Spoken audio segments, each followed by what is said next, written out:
Buenas tardes, bienvenidos, bienvenidas. Vamos a empezar esta sesión a continuación de las anteriores que hemos hecho con el mismo enfoque, con el mismo abordaje, pero ya sabéis que vengo un poco a las sesiones sin un guión demasiado rígido y también sois vosotros que con las sugestiones, con vuestras preguntas, dudas, que, que guiáis un poco la sesión, ¿vale? Estamos viendo aquí es la plataforma de trading donde hemos iniciado en enero una actividad de trading con una cuenta real corporativa de FX Street con uno de nuestros partners, FX Pro. La plataforma en concreto es la plataforma de CTrader. Y aquí hemos iniciado una operativa de momento en el eurodólar solamente. Mm, una operativa que yo venía poniendo en práctica en una cuenta personal desde el 2015. Aproximadamente llevo 2 años en esa operativa y aquí dimos el salto a una cuenta corporativa y la idea pues es ir ampliando a otras plataformas para que veamos el uso de cada una de ellas, para dar exposición también a los partners de FX Street que ah, am, con esta con nuestra actividad, darles este tipo de visibilidad de una operativa real sobre sus, sobre sus plataformas. Y, y también la idea es de ir ampliando mercados, ir ampliando esta misma operativa a otros pares de divisas. Es cierto que el euro dólar se ha prestado mucho a este tipo de operativa porque ha estado básicamente desde que he iniciado este tipo de trading en un rango lateral. Creo que no ha superado los 1.500, 1.700 pips, si no me equivoco, en los últimos 2 años, con lo cual eso a nivel de riesgo o de control de riesgo, o ha tenido ha propiciado, digamos, a la acumulación de beneficios con este tipo de abordajes, ¿vale? Mm, Esto es lo que suelo explicar, que este tipo de comportamiento lateralizado en un mercado, eh, es decir, el movimiento restringido a un rango de precios, hace que lo que es el riesgo de el riesgo digamos, que tiene implícita la volatilidad del mercado, se quede limitada a ese rango. Mientras que si hablamos de riesgo, el otro lado es el potencial aumenta enormemente. Aumenta si eh, aumenta cuando digamos, medimos estos movimientos, esta volatilidad de mercado en una manera quizás poco habitual de medirla, que no es uh, un movimiento absoluto entre un punto o 2 puntos en el tiempo, es decir, un inicio y un final de un periodo, por ejemplo, de un año, ¿vale? O el movimiento entre un máximo y un mínimo dentro de ese año, sino que lo que mide este abordaje es una volatilidad um, medida por umbrales de movimiento. Es decir, um, si yo tengo el euro dólar, vamos a buscar aquí quizás un gráfico. Voy a poner aquí un euro dólar, el gráfico semanal. Euro dólar gráfico semanal, ¿vale? Los separadores de periodo equivalen a un año de trading. Si aquí tenemos en estos dos últimos años, 2016, 2015, tenemos la volatilidad medida entre mínimos y máximos, en este caso, 1200 pips, tomando este mínimo más reciente, 1300 y pico. Si tomamos esta volatilidad como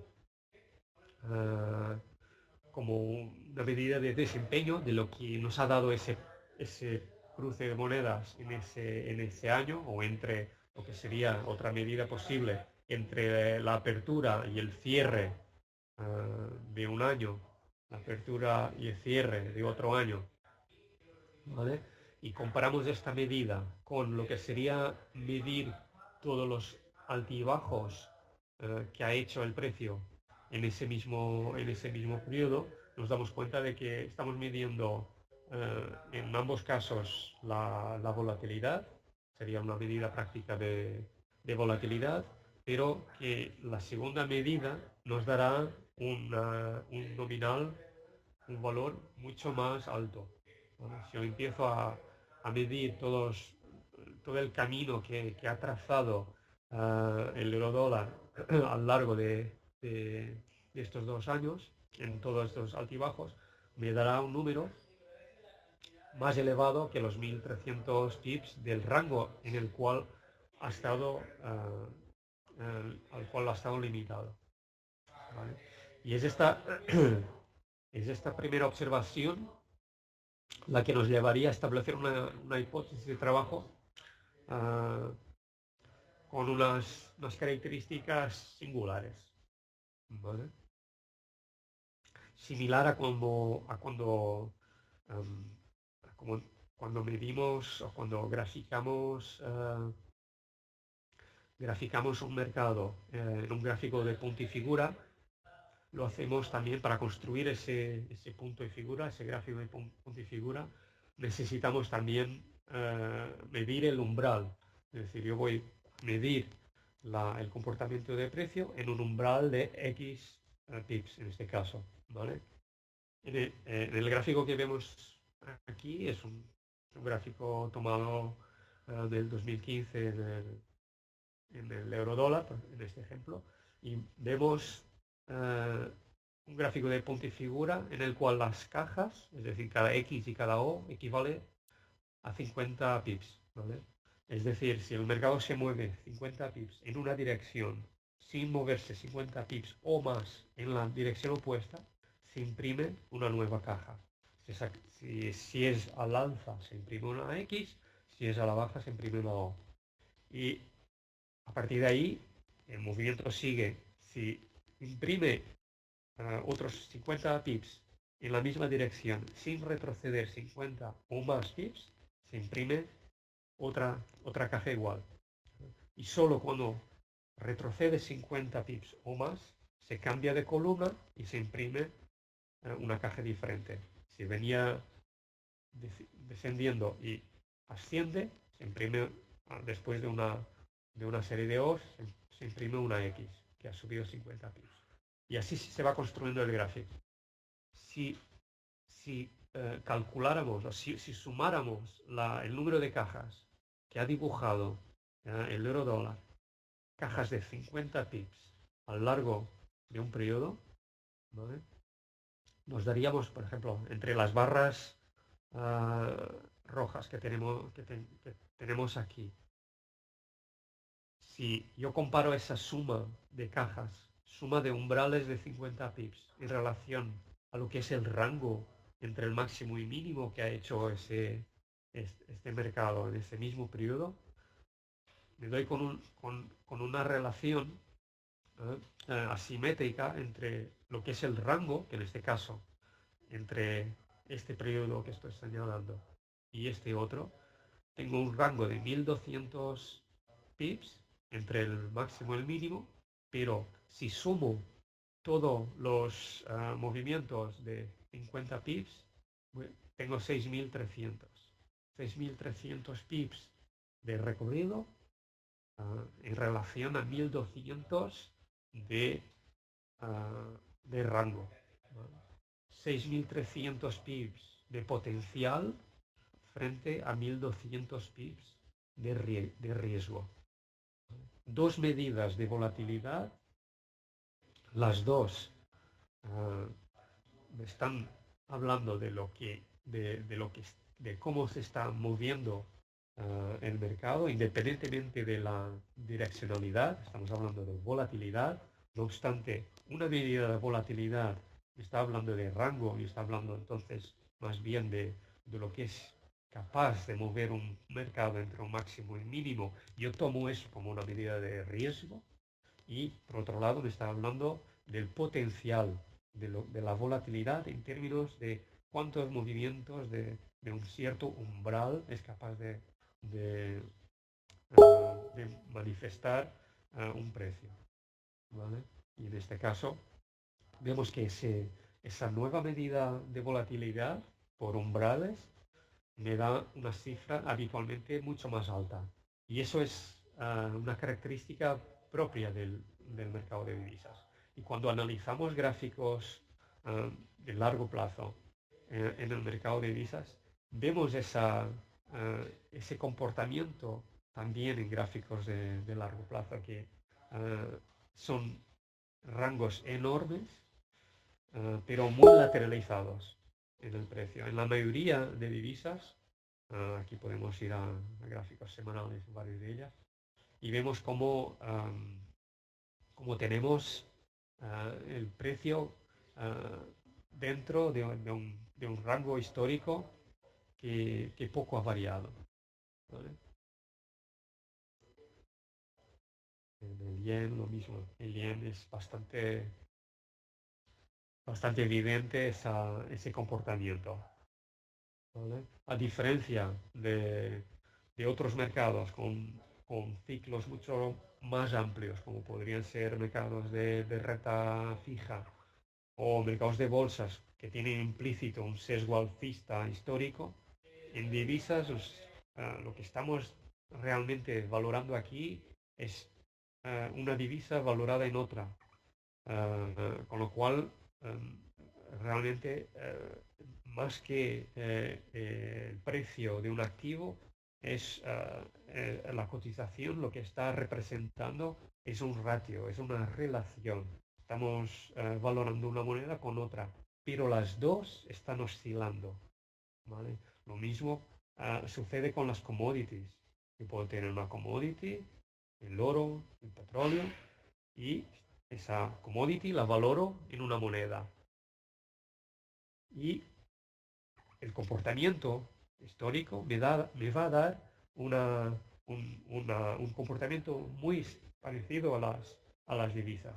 Porque las dos, tanto la commodity como la moneda que se utiliza para atribuirle un precio, las dos oscilan.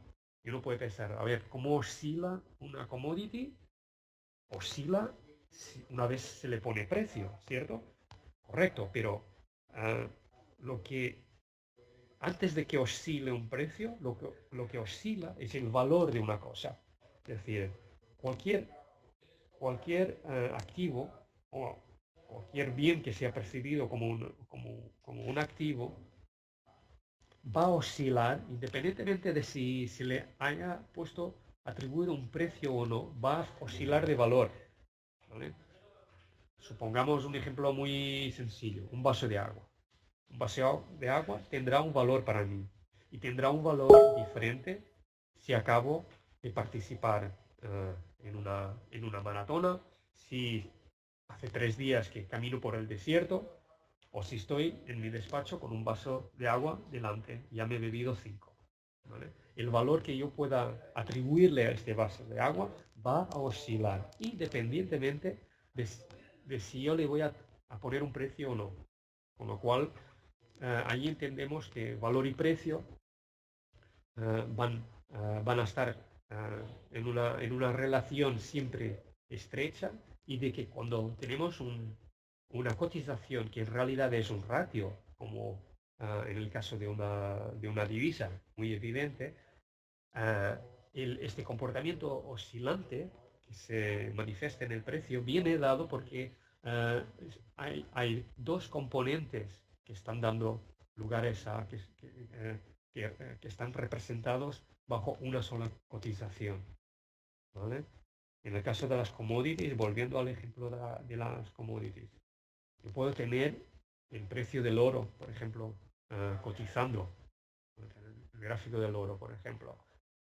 Aquí tenemos el oro con toda su valoración, ya que ya todos los conceptos de carácter psicológico, cultural, macroeconómico, etcétera, que están jugando un papel a la hora de atribuirle un valor, y después tengo el precio, que en este caso está en dólares.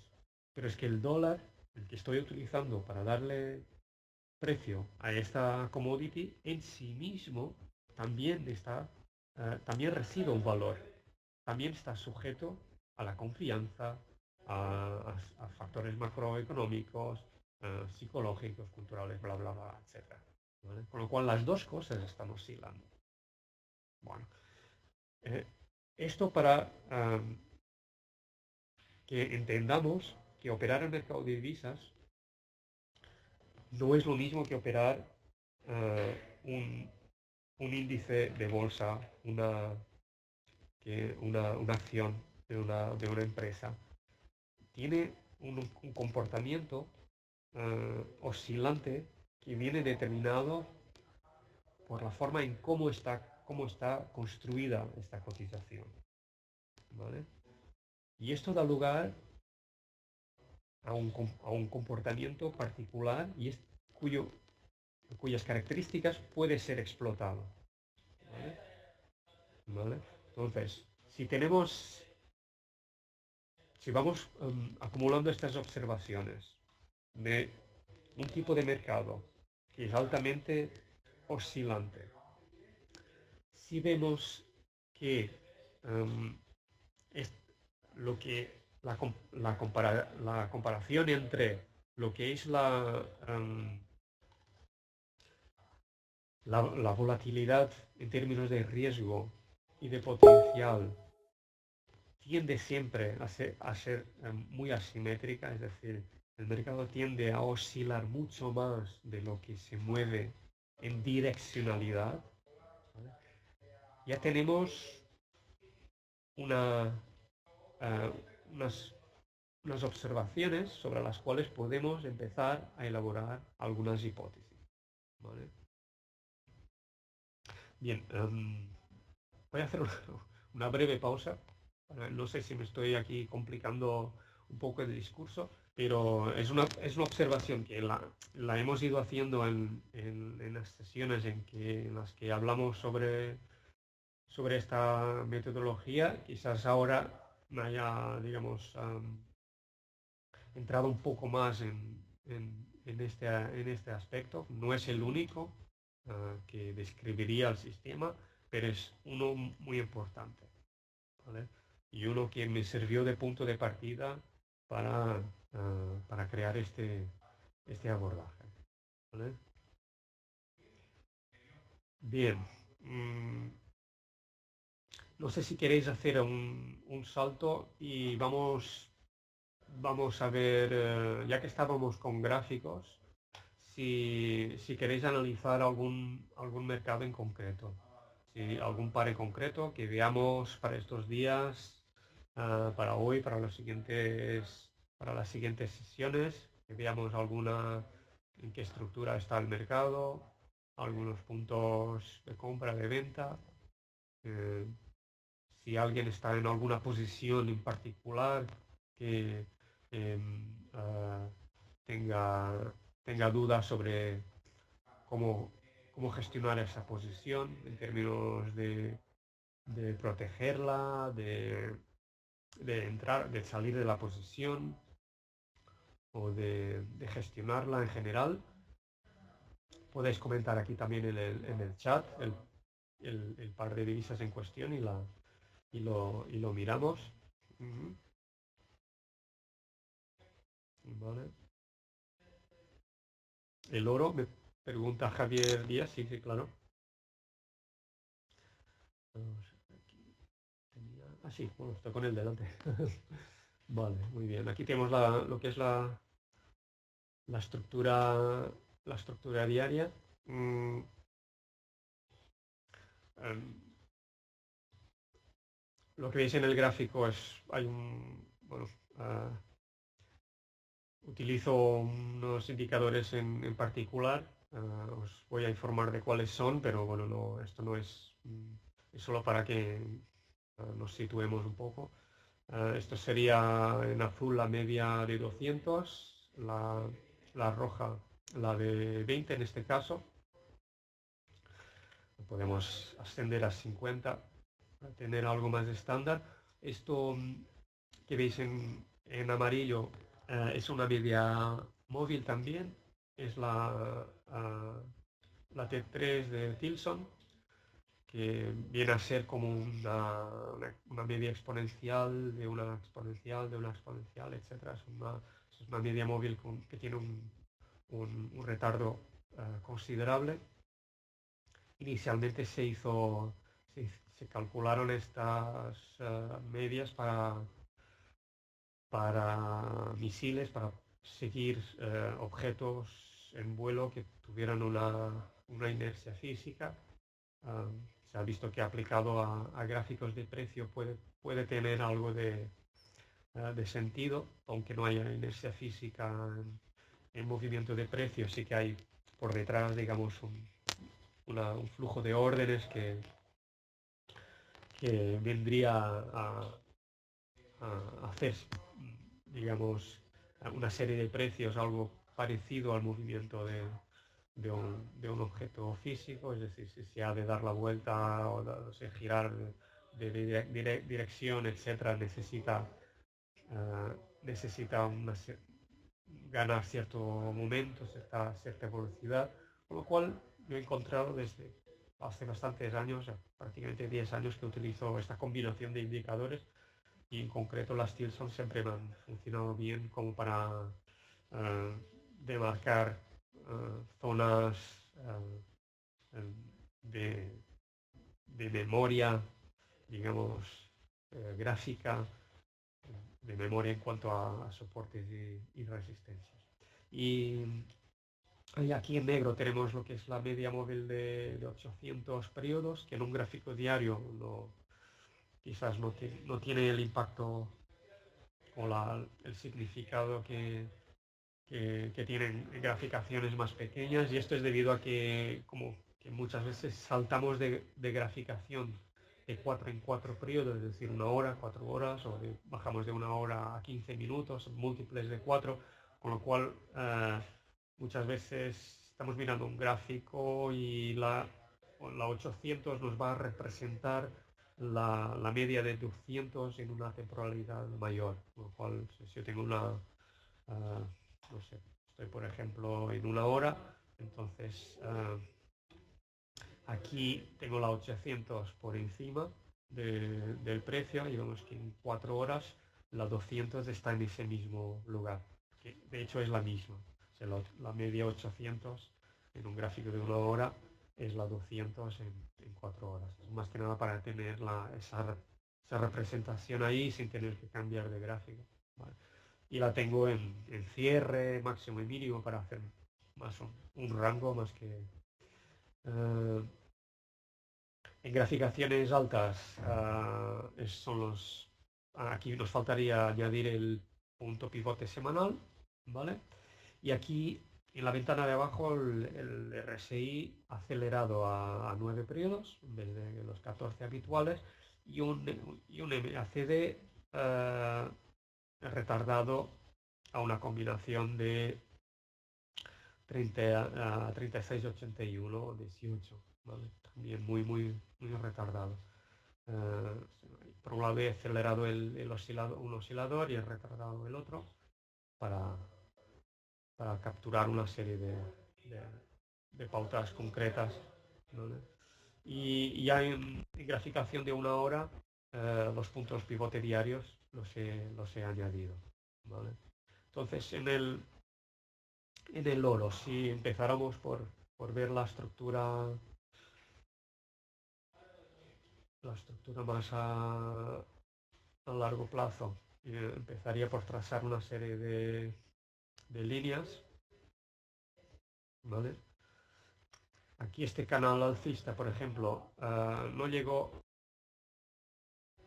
no sé si bueno, tenemos el punto de partida que no es del todo claro. Se estaba materializando un canal que no llegó, digamos, a esta, el techo del canal no se llegó a tocar dos veces, con lo cual quedaría una especie de canal potencial roto a la baja, con lo cual aquí ya y sin haber superado esta, bueno, tendríamos antes de llegar a tener este punto de contacto, tendríamos esta otra línea que no llegó ni siquiera a ser puesta en peligro. No sé si ups, está muy alto esto.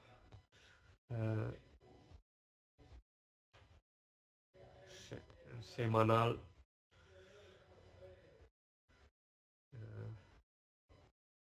Semanal teníamos que esa misma línea que estamos observando nos viene ya del máximo histórico de 2011, ¿vale? Que se intentó superar y no fue capaz, con lo cual estaríamos en una macroestructura bajista.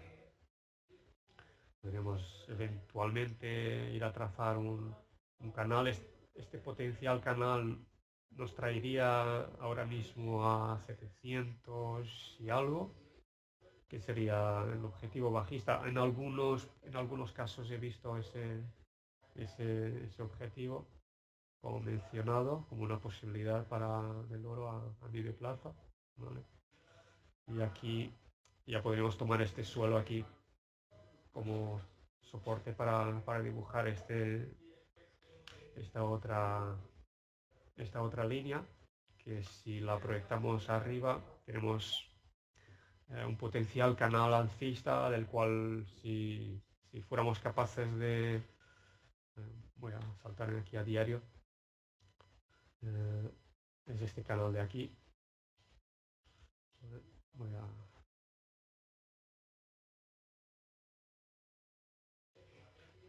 Si fuéramos capaces de superar lo que es esta línea descendente, entraríamos en la segunda, en la mitad superior de este canal alcista, romperíamos esta línea que nos viene en los máximos de 2011, con lo cual este espacio de aquí sería el espacio a capitalizar en ese caso. Tendríamos por un lado este espacio de aquí, voy a utilizar otra figura. Este espacio de aquí, si rompiera esta línea y después este otro espacio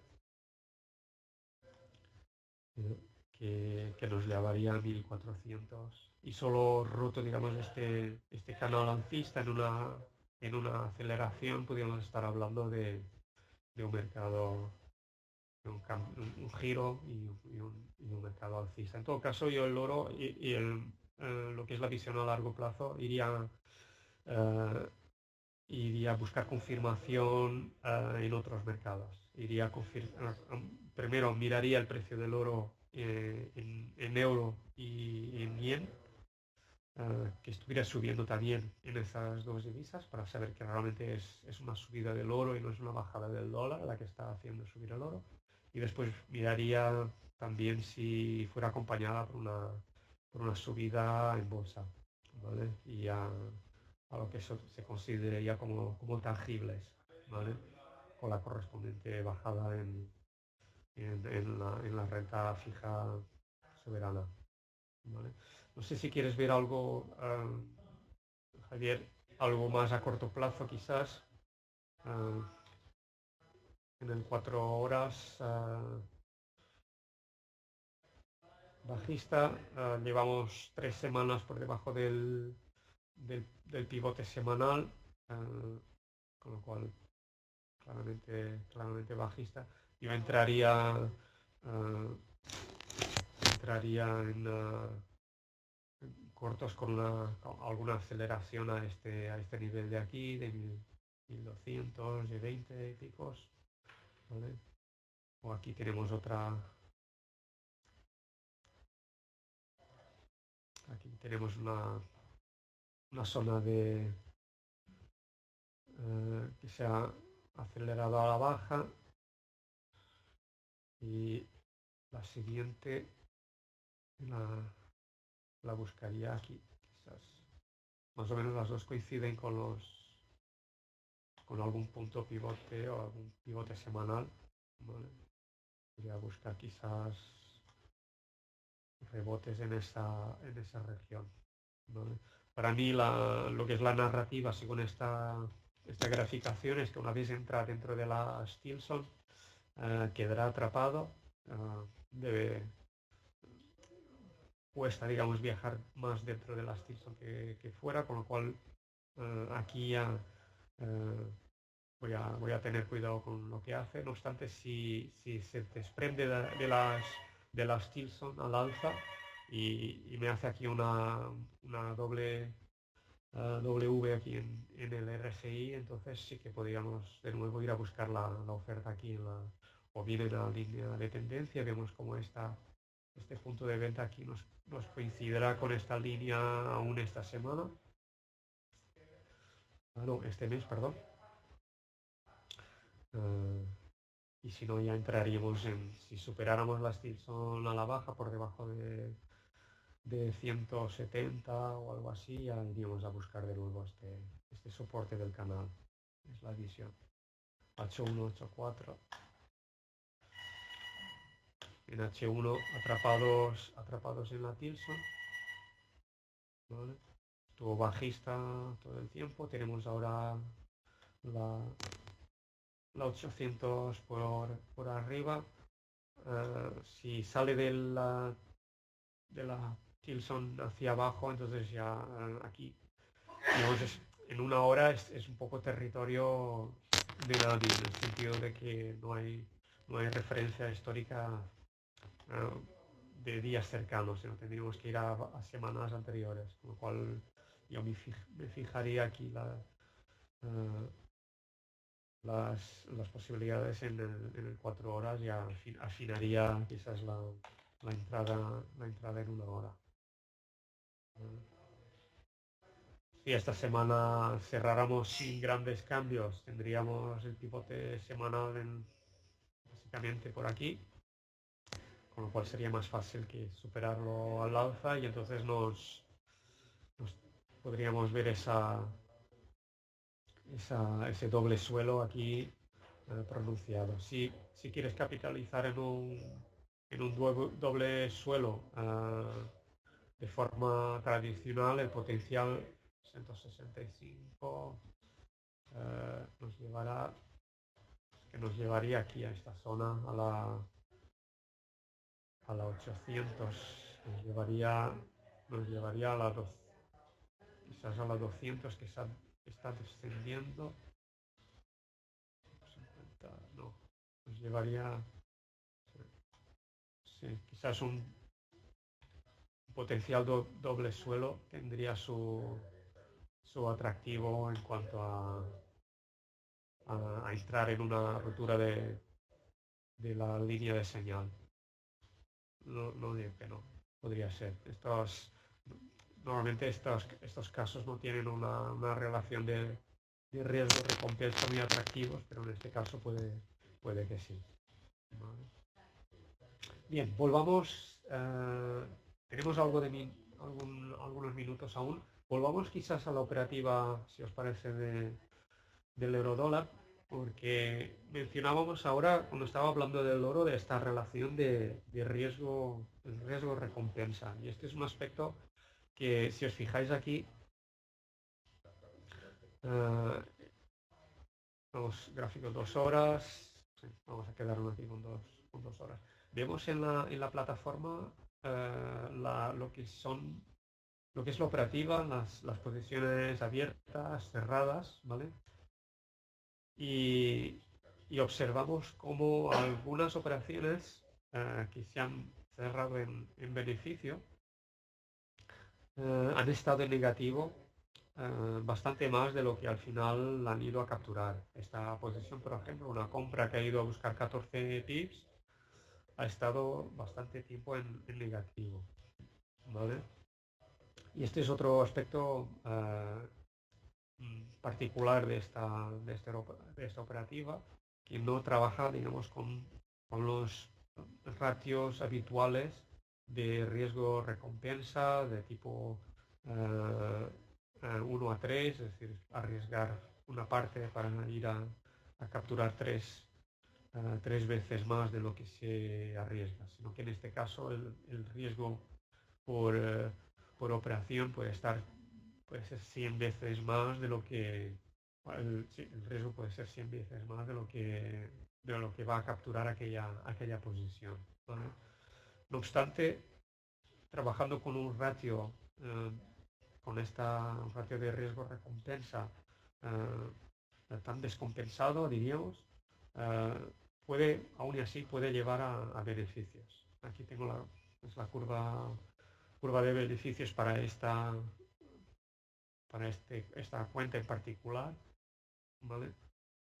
Vemos que es ascendente, se han acumulado 1.500, casi 1.600 pips desde enero 18, 17, estaríamos a 2 meses, 40 días de trading, con una fiabilidad de 96%, una fiabilidad que tenderá con el tiempo a bajar a unos 94 probablemente, ¿vale?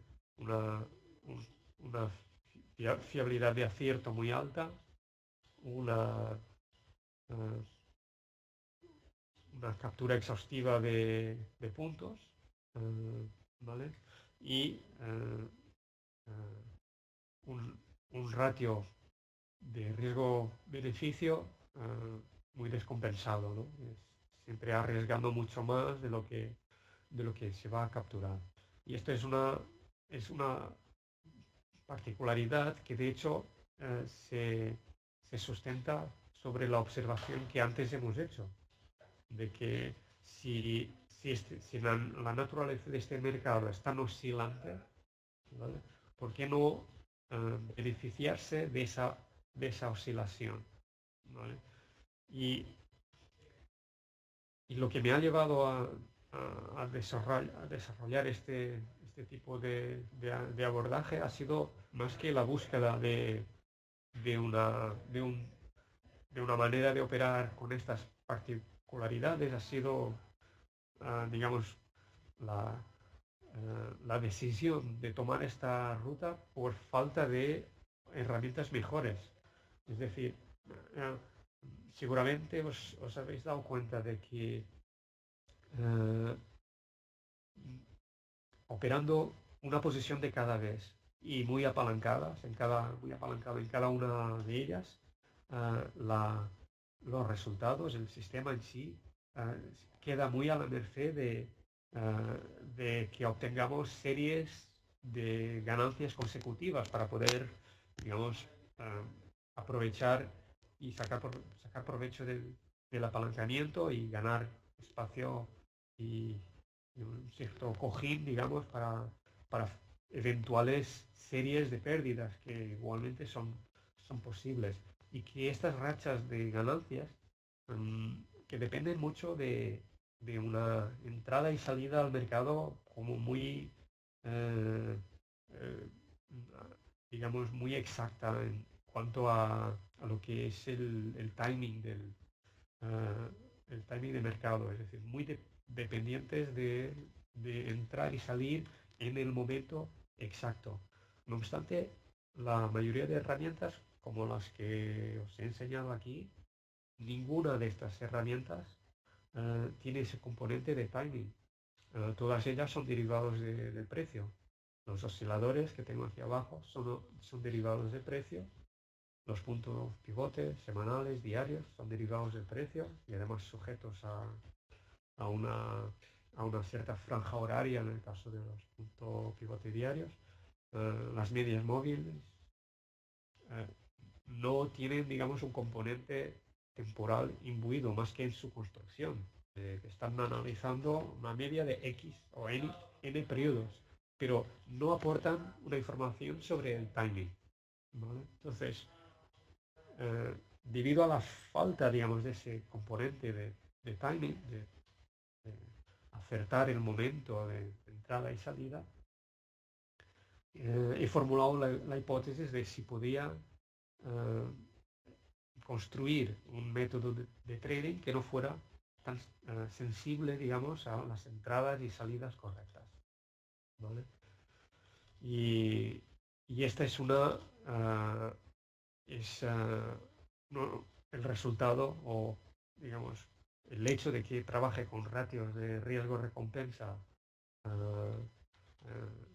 tan descompensados es fruto de esa observación, de que no tenía acceso a recurso para saber cuándo el mercado el precio se iba a girar o acelerar, con lo cual he intentado pues, crear un abordaje que no necesitara saber esa información.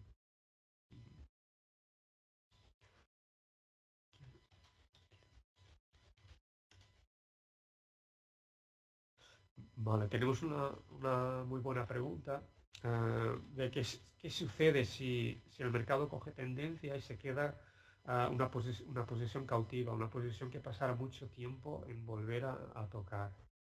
Eso es un punto crucial en este abordaje. Primero, que seguramente no será solo una posición, sino que serán varias. Es decir, de las de las 85 operaciones que hemos realizado, el 96% se cerró, pero el 4%, digamos, o bien se liquidó en pérdidas o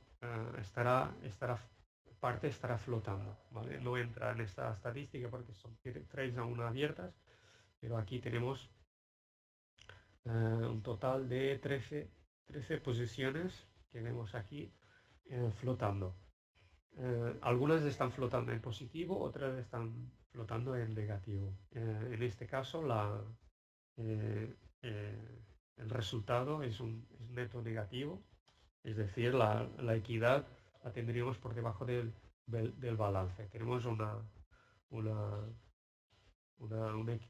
drawdown flotante ahí que nos resta algo al balance de la cuenta, ¿vale? Entonces, no es una sola posición, de entrada no es una sola posición que va a quedar colgada, sino que varias posiciones.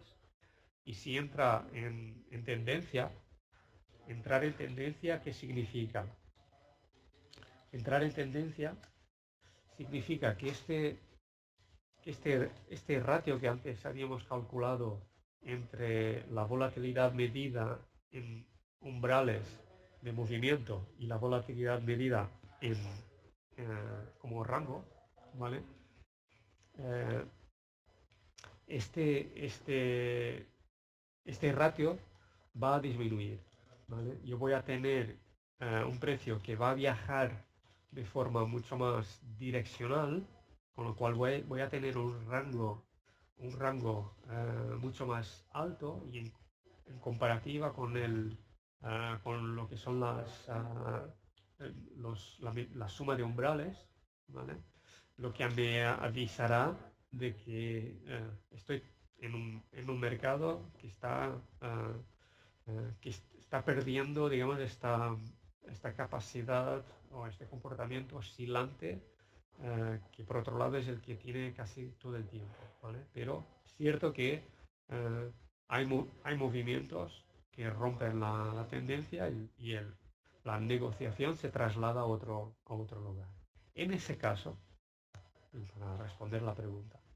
Y en ese caso, lo que, lo que yo debo hacer es una combinación de gestión monetaria por un lado, en la que yo voy a monitorizar exactamente cómo tengo yo el margen, qué margen tengo disponible, cuál es el flotante que llevo arrastrado, cuál es ese drawdown, ¿vale? ¿Cuál es ese drawdown? Y voy a compensar las posiciones que tengo abiertas, ¿vale? Con posiciones ganadoras, ¿vale? Para eso es una combinación, decía, de gestión monetaria y de análisis, ¿vale? Nosotros hablábamos antes del oro, ¿cierto? Imaginemos que estamos aquí mismo, en este lugar, estaríamos en una posición neutra, tendríamos tanto las posiciones de compra como de ventas iguales, pero yo tengo en esta estructura, he dibujado estos espacios que vemos aquí, ¿vale? Este rectángulo de aquí y este otro de aquí, ¿vale? Entonces yo, en base a lo que es la estructura del precio, yo puedo decidir de, aumentar o disminuir la exposición en las dos patas de la cuenta según el precio se traslade a ciertas zonas. Yo puedo decidir, por ejemplo, si el oro pasara de esta resistencia descendente aquí, pongámosle 1200, se sobrepasara 1200, cerrara en esa zona con un cierre contundente o un cierre semanal o un movimiento contundente que entrara en este territorio, yo podría decir, bueno, entrado a este territorio, yo voy a subir, digamos, la exposición en lo que es el lado de las compras, lo voy a subir un 20% más que la venta, por ejemplo. Y si siguiera ese movimiento y entrara en esta nueva zona, ¿vale? Yo puedo decidir aumentar esa exposición aún más, ¿vale? Ir estableciendo una matriz, digamos, en el precio con zonas de toma de decisión. Esta toma de decisión puede ser tanto uh, realizada con un hedge, es decir, compensando unas posiciones con otras, como con liquidación de posiciones y asumiendo pérdidas, ¿vale? Si se mantiene en un rango lateralizado el mercado, no tienes por qué asumir pérdidas y vas acumulando puntos. Pero esto también depende del nivel de apalancamiento, porque aunque estemos en un rango lateralizado, a lo mejor aquel rango, pese a ser lateral, para tu apalancamiento efectivo es demasiado. No aguantarías llegar al extremo de ese rango, con lo cual tendrías que liquidar posiciones antes. Y como todos los datos estadísticos digamos, de monitorización de un sistema de trading, tocando uno tienes que ver cómo se resuelve el otro o cómo cambia el otro. En este caso, en lo que es la gestión del hedge, la gestión de la exposición de compra a la exposición de venta, paralelo a esta monitorización, es siempre muy importante la acumulación de beneficios, la acumulación de pips, ¿vale? Aprovechar cualquier ocasión, como hoy, si nos vamos aquí a un gráfico de 10 minutos, vemos que aquí hay una serie de capturas de 5, 7 pips en un mercado que realmente no estaba haciendo nada en concreto, pero es aprovechar esos momentos para capturar pips y así contribuir a que el balance vaya al alza. Porque el balance es lo que te proporcionará, digamos, el cojín, ¿vale? Es aquella cantidad digamos, acumulada a la cual el drawdown flotante estará, estará comiendo, ¿no? De alguna manera. Con lo cual es importante que al tiempo que estás gestionando la exposición, se aproveche el tiempo para ir acumulando siempre puntos. Y para acumular puntos tienes que tener margen disponible, ¿vale? Con lo cual, por eso es el bajo apalancamiento típico también de esta operativa. Así tienes margen disponible para estar siempre explotando el mercado si necesitas, ¿vale? Al final es encontrar el nivel de apalancamiento de cada uno, dependiendo de la capitalización y también de aspectos más psicológicos, de aquello que uno es capaz de soportar como flotante drawdown y también de aquello que uno es capaz de capturar diariamente para compensar ese drawdown, ¿vale? Espero que se haya entendido la explicación. Es decir, son varios puntos a tener en cuenta al mismo tiempo, pero vendría a ser esto. Bien, yo pienso que por hoy estamos casi llegando al final. Voy a ver aquí si hay alguna pregunta en el panel de preguntas y respuestas. ¿Por qué mencionas al azar en el título del webinar? Es una buena pregunta. Es la aleatoriedad, digamos, la que utilizamos aquí para sacarle provecho al mercado. Es decir, no nos preocupamos de que por cada operación la entrada y la salida esté exactamente en el lugar ideal en cuanto a precio y en cuanto a tiempo, sobre todo en cuanto a tiempo, porque es nuestra debilidad. Y en cambio, conociendo el comportamiento del mercado con un gran componente de aleatoriedad, pues nos aprovechamos de ello. Lo que llamamos aleatoriedad o ruido, seguramente si tuviéramos toda la información que dio lugar a aquel movimiento, ya no sería aleatoriedad, ya no sería ruido. No obstante, es imposible, digamos, estar captando todos los componentes, aspectos exógenos que están afectando al mercado, con lo cual a simple vista pues se percibe como algo aleatorio, ¿no? Y es hacer con que eso no sea de utilidad, más que para que no nos vaya en contra. Una posición muy apalancada muchas veces nos derrumba antes el stop o no abandonamos la posición, y cuántas veces no va a nuestro objetivo después de habernos derrumbado del mercado. Bien, pues lo dejamos aquí. Os agradezco la participación, vuestro tiempo, y nada, nos vemos en la siguiente sesión. Iremos trabajando el tema. Hasta la próxima.